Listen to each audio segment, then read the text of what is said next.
All right, this is a special holder hangout. I learned and I have a Holder hangout. respect for women's basketball because of this guy right here.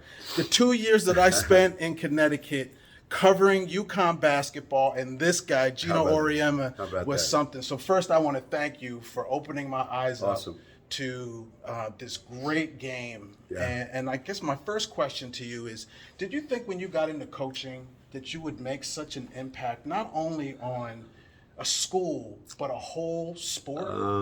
No, I mean, I don't think anybody really tries to think that way. Mm-hmm. You know, you just want to be a good coach. You want to build a good program. You want to win games, and then you hope that somebody likes what you're doing and gives you a better job.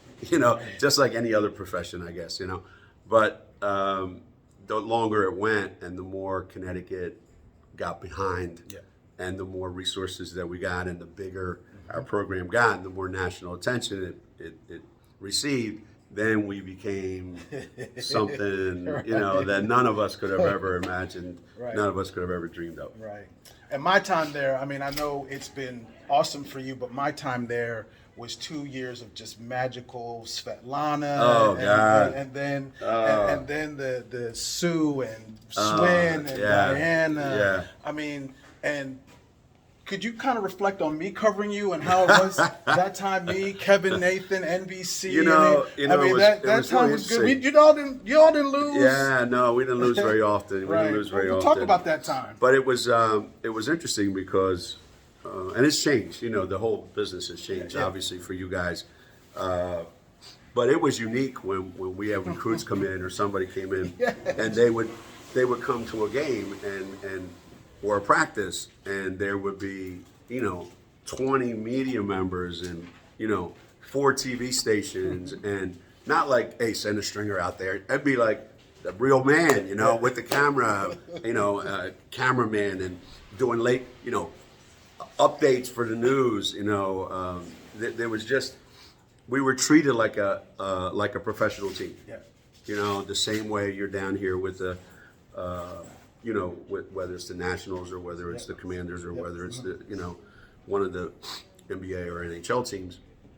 That's how we were treated in Connecticut, and it made our players feel like, man, we're like Connecticut's pro franchise because we're being covered. Right. The way a pro team is covered. Correct. And you guys treated us that. You treated us with that kind of respect. Mm-hmm. And that, you know, that kind of meant the world to us. Right. That team that I covered, I mean, I know you would never pick because you can't, because it's like picking children.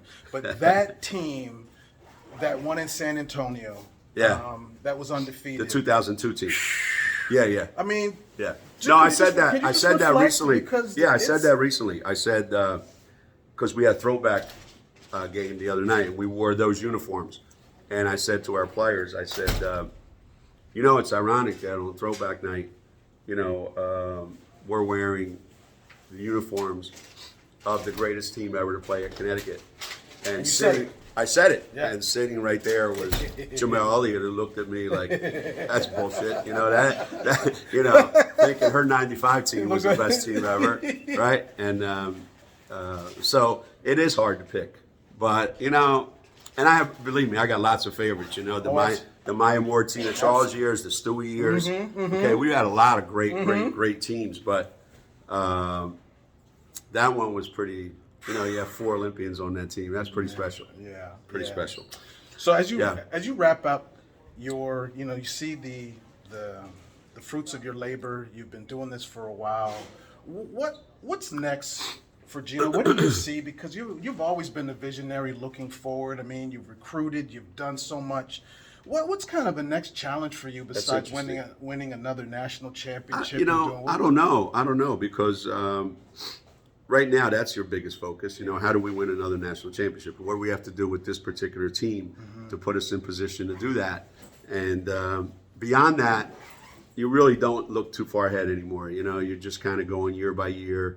You know, what can I do to make this team the best that it can be? Because unlike some other years where you have a bunch of returning players that have won a national championship, none of these players have won a national championship. So right now, the primary goal is to get one for this particular group, and that's kind of our it's all consuming.